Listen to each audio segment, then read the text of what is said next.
Level 1. The Moon.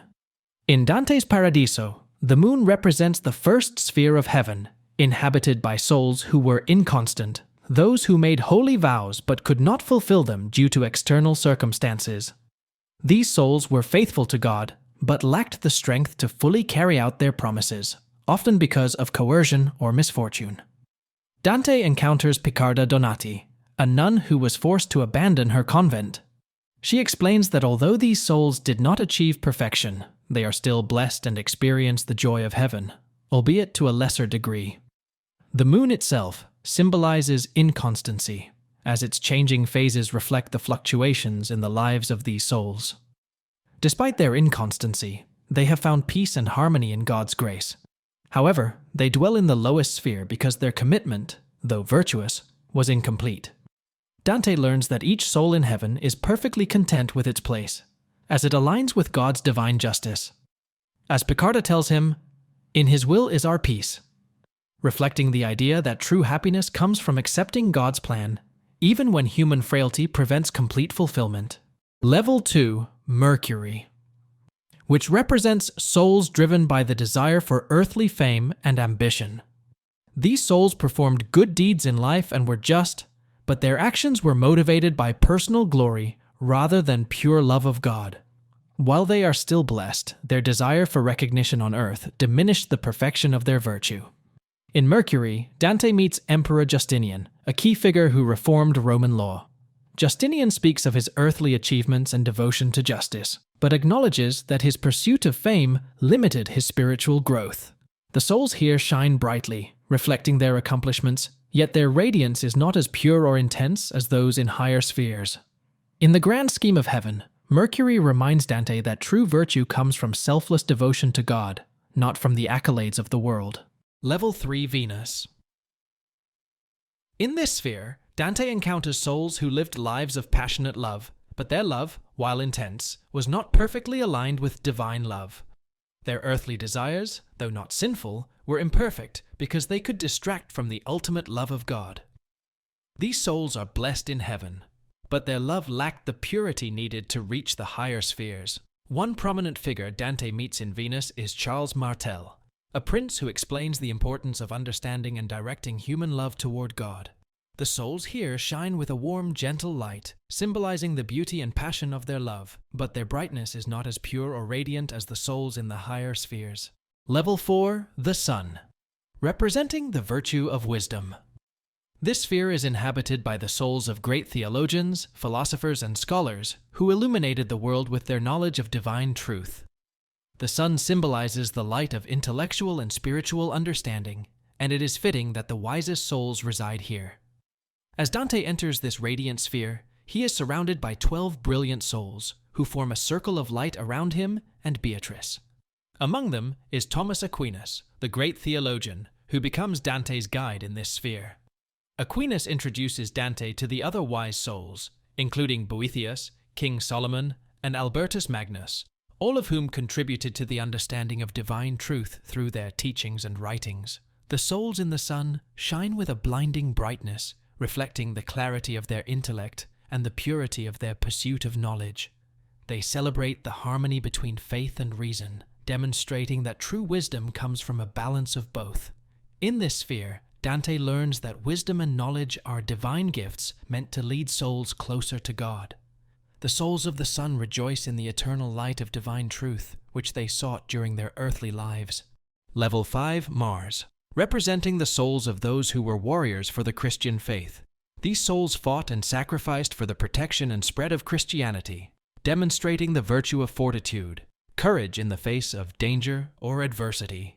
Upon entering this fiery red sphere, Dante is greeted by a massive cross of light, formed by the souls of the warriors who glow like stars.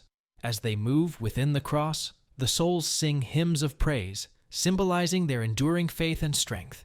These souls are bathed in the red light of Mars, reflecting both their martial nature and their burning zeal for the Christian cause. Dante meets Cacciaguida, his own ancestor, who served as a crusader.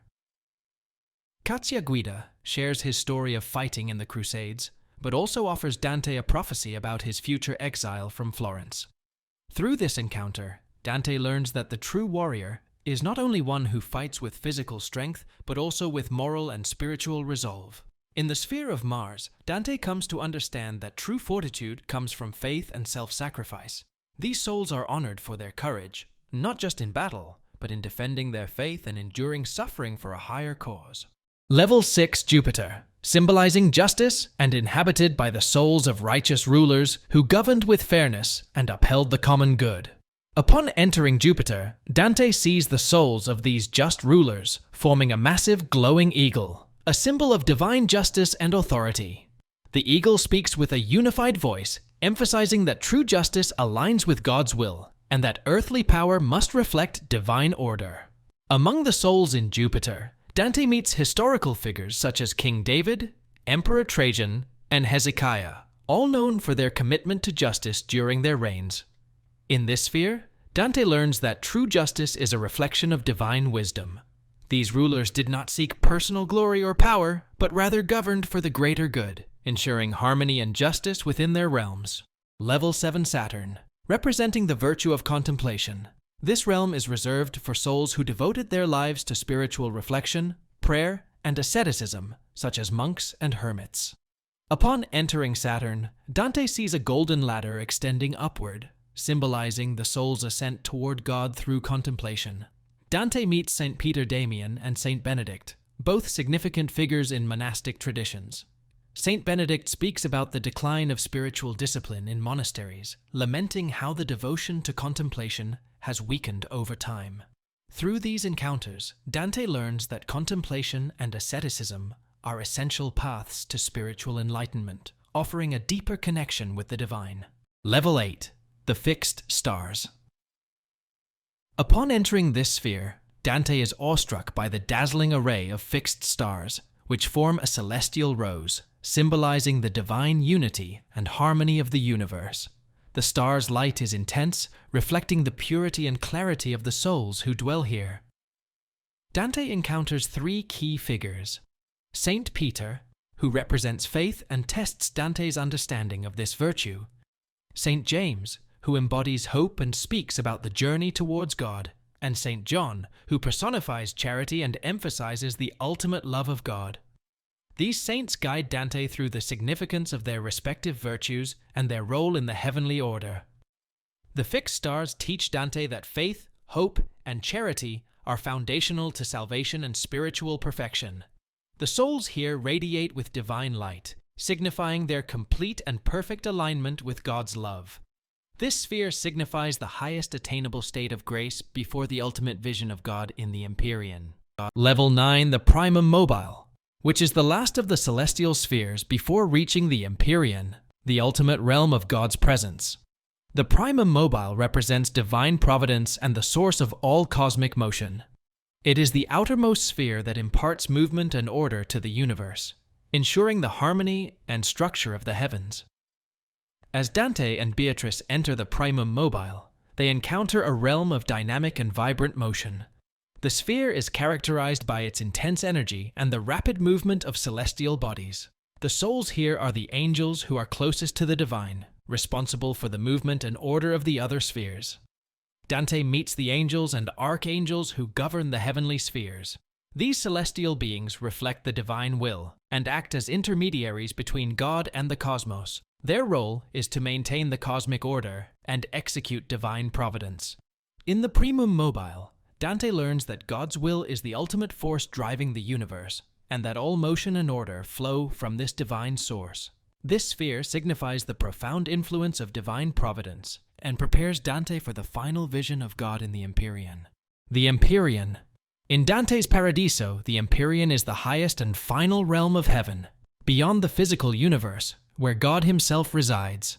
Unlike the other celestial spheres, the Empyrean exists outside time and space, representing the eternal, infinite nature of divine reality. It is the realm of pure light and perfect love, where the blessed souls behold God in his full glory. When Dante reaches the Empyrean, he is overwhelmed by its brilliance, describing it as a divine river of light that flows endlessly, reflecting the infinite grace and love of God. Here he encounters the angels and the souls of the blessed, who form a magnificent eternal celestial rose, with God at its center. Each soul occupies a petal in this divine flower, basking in the direct vision of God.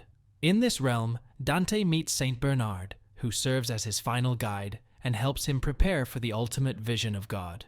Bernard directs Dante's gaze toward the beatific vision, where Dante finally perceives the mystery of the Holy Trinity, Father, Son, and Holy Spirit, in perfect harmony. The Empyrean teaches Dante that true blessedness is found in the direct union with God, where souls experience perfect love, peace, and understanding in eternal communion with the divine.